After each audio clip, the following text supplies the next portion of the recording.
તાપી જિલ્લા ઉચ્છલ તાલુકાના કરોડ ગામમાં નવનિર્મિત ગ્રામ પંચાયત ભવનનું લોકાર્પણ રાજ્યકક્ષાના મંત્રી ડોક્ટર જયરામભાઈ ગામિતના હસ્તે લોકાર્પણ આગેવાનો અને ગ્રામજનો રહ્યા ઉપસ્થિત।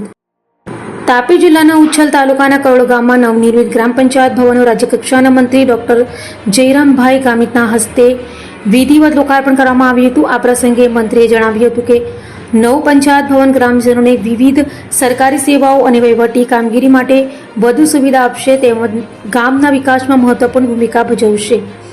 લોકાર્પણ પ્રસંગે કરોડ ગ્રામ પંચાયતના સરપંચ શ્રીમતી સંગીતાબેન સંદીપભાઈ વડવી, તાલુકા વિકાસ અધિકારી શ્રી દિવેશભાઈ વસાવા, તાલુકા પંચાયત પ્રમુખ શ્રી નિલેશભાઈ નવીનભાઈ દોધિયા, ઉપપ્રમુખ શ્રીમતી તાયુબેન સુરેશભાઈ ગામિત, જિલ્લા પંચાયત સભ્ય શ્રી જલમસિંહભાઈ વસાવા સહિત તાલુકા પંચાયતના સભ્યશ્રીઓ ઉપસ્થિત રહ્યા હતા। આ ઉપરાંત ભાજપા સંગઠન ઉચ્છલ પ્રમુખ શ્રી અમૃતભાઈ વડવી, મહામંત્રી શ્રી સિંગાભાઈ વસાવા સહિતના આગેવાનો તથા મોટી સંખ્યામાં ગ્રામજનો હાજર રહ્યા હતા।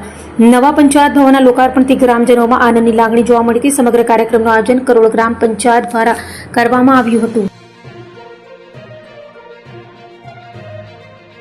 તાલુકાના કરોડ ગામે ગ્રામ પંચાયતના નવા મકાનનું લોકાર્પણ કરવામાં આવ્યું।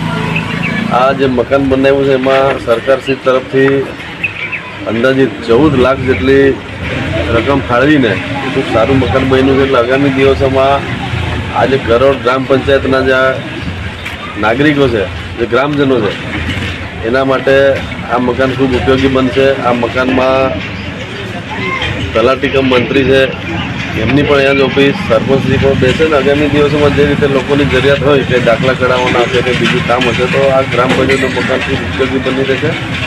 આ કાર્યક્રમમાં અમારા તાલુકા પંચાયતના પ્રમુખ નિલેશભાઈ, અમારા જિલ્લા પંચાયતના સભ્યશ્રી, આ વિસ્તારના જલમસિંહભાઈ, તાલુકાના સભ્યશ્રીઓ, સરપંચશ્રીઓ, તમામ ગ્રામજનો પણ ઉપસ્થિત રહ્યા।